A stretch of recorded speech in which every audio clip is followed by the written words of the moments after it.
আসসালামু আলাইকুম, আমি Mohammad Mehedi Hasan Khan, divisional manager, Rangpur division. ভালো বীজে ভালো ফলন, চর কৃষকের সফল জীবন। সম্মানিত কৃষক প্রেমী ভাই ও বোনেরা, সবাইকে জানাচ্ছি লাল তীরের পরিবারের পক্ষ থেকে শুভেচ্ছা ও অভিনন্দন। আজকে আমরা এসেছি রংপুর জেলার কাউনিয়া উপজেলার প্রাণনাথ চরে। আমাদের লাল তীর কোম্পানির হাইব্রিড মরিচ সুপার চাষ করেছেন চাষি মোহাম্মদ সামিউল ইসলাম। আমরা তার সফলতার গল্প শুনব এবং দেখব। চলুন সবাই আমরা শুনি এবং দেখি।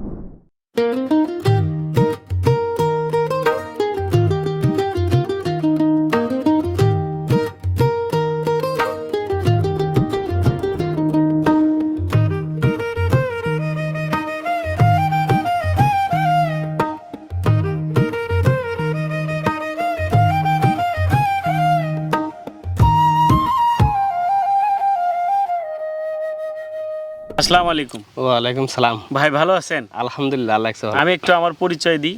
আমি মোহাম্মদ মেহেদি হাসান খান, ডিভিশনাল ম্যানেজার লাল তীর সিড লিমিটেড। আর আমার পাশে আছেন হচ্ছে এই অঞ্চলের টেরিটরি ম্যানেজার নজরুল ইসলাম। যে আপনার একটু পরিচয়টা দেন।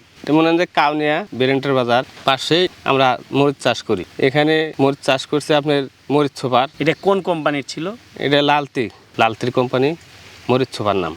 এই কোম্পানির মরিচ চাষ করছি। কত শতাংশ চাষ? এই 10 শতক হবে। 10 শতক মানে 2000 চারা লাগাইছিলাম। এটা মরিচ মনে হয় যে উঠাইছে হলে 7 থেকে 8 বার উঠাইছি। আগে মনে হয় যে মরিচ বিক্রি হয়েছে 2000 টাকা, তারপরে একবার তুলাইছিলাম, ওই সময় হয়েছে 4000 টাকা বাজার। আর এর শেষে হয়েছে আপনার 950 টাকা একদিন হয়েছে আপনার 1300 টাকা। উঠাইছিলাম এই টিপত 11 মন, মনে হয় যে 20 কেজি। ওই 10 শতক জমিতে 11 মন 20 কেজি উঠেছেন? 11 মন 20 কেজি উঠছিল। অনেক অনেক, আল্লাহর রহমত, খুব ভালো মরিচ উঠছে ইনশাল্লাহ। তবে গাছ এখনও ভালো আছে, সমস্যা নেই গাছের, রোগ বালাও কম। মরিচ ধরছে, আবার নতুন করে খুব ভালো ধরছে। অন্য মরিচ শীত আইলে পরে ধরে না, জি জি, মানে একটু থামে যায়। আর এই মরিচটা থামে না, মানে এটা ধরতেই থাকে শীত আইলেও। শুরু হইলে আর মনে হয় যে থামাথামি নেই। যতদিন গাছ ইনশাল্লাহ ভালো আছে এতদিন ধরবেই। আমি মাত্র 10 শতক মাটি চাষ করছিলাম, এই যাবত মনে হয় 40 মন মরিচ উঠাইছি। টোটাল কত হতে পারে আনুমানিক? টোটাল মনে করেন যে 80-90 হাজার টাকা হবে। 80,000 টাকা যদি হয়, তার মধ্যে খরচ হয়েছে কত? খরচ কত হবে মনে হয় কত 1020-25 টাকা। এই যে মরিচটা যে আপনারা চাষ করতেছেন, এই মরিচ চাষের পরে আপনারা কি কি চাষ করেন? মরিচ যে বিক্রি করে, এটা আপনারা কি কি কাজে লাগান একটু যদি বলতেন। আমরা এই মরিচ বিক্রি করে হয়তো মনে হয় যে দেখা যায় যে অনেক সময় গরু কিনি। জি জি, গরু কিনে হয়তো 3-4 মাস পুষিলাম।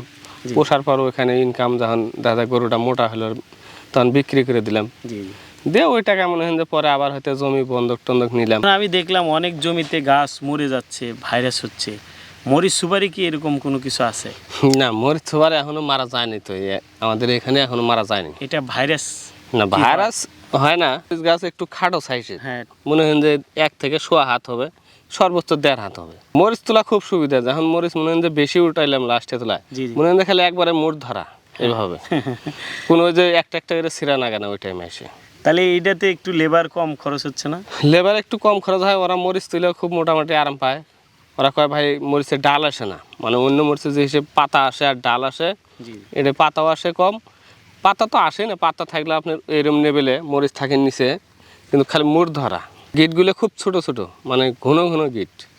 মরিচ অতি কাছাকাছি, কোনো লম্বা লম্বি নেই যে ডাল ফাঁকার লম্বা এরকম না। ফুল ফল ঝরে না, ফুল ফল মনে হয় যে অন্য মরিচের তুলনায় এটা খুব কম ঝরে। সারা বাংলাদেশে চর অঞ্চলে সব জায়গায় তো মরিচ চাষি আছে আর কি। হ্যাঁ, আছে এখানে। মরিচ তো বিভিন্ন জন বিভিন্ন জাতের চাষ করে। হ্যাঁ। লাল তীরে হাইব্রিড মরিচ সুপার জাতটি চাষ করেছেন। এই সম্পর্কে আরও বাংলাদেশে যারা চাষ করে, এই কৃষকদের উদ্দেশ্যে যদি একটু কিছু বলতেন। এখন যদি মনে করেন যে যদি এই বাংলাদেশে যদি মানুষ মরিচ সুপার চাষ করে, ইনশাল্লাহ তারা লাভবান হতে পারবে। আপনারা তো বেশিরভাগ চারা বাহির থেকে নিয়ে আসেন। হ্যাঁ, চারা আমরা বেশিরভাগ আমাদের হচ্ছে লাল তীর কোম্পানি, আপনাদের আমরা প্যাকেট চার বীজ দিই, ঠিক আছে? আপনারা চারা করে করেন। এখন কোনটাতে আপনাদের ভালো মনে হচ্ছে আর কি? আমরা দেখতেছি বাইরে থেকে চারা আনার সাথে যারা এলাকাতে নিজেই চাষ করছে, বিসিডে মনে হয় ফালাইছে, ফালানোর পর বাড়ির থেকে চারাটা লাগাইছে, এদের মরিচ আরো সবচাইতে ভালো হয়েছে। আগামীতে নিয়ত আছে যে আমি নিজেই চারা করবো বাড়িতে। যাক মাশাআল্লাহ। লাল তীর কোম্পানির বীজের সম্পর্কে আর কিছু বলা লাগে না, বুঝছেন? জি সবাই এখন জানে যে না লাল তীর বীজ খুব ভালো।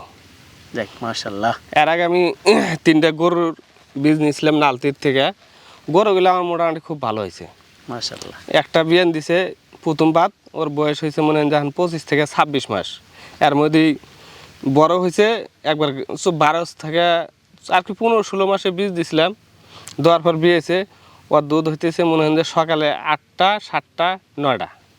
লালতির গরুর বীজগুলো মোটামুটি খুব ভালো। হ্যাঁ, লালতির লাইভস্টক, লালতির কোম্পানির হাইব্রিড মরিচ সুপার চাষ করে যেমন লাভবান হয়েছেন, পাশাপাশি সামিউল ভাইয়ের একটি গরু খামার আছে, সেখানে তিনি লালতির লাইভস্টকের সিমেন্ট ব্যবহার করে উপকৃত হয়েছেন। তো ধন্যবাদ, আমাদের সঙ্গেই আচ্ছা, থাকবেন। ঠিক আছে। আসসালামু আলাইকুম। ওয়ালাইকুম সালাম।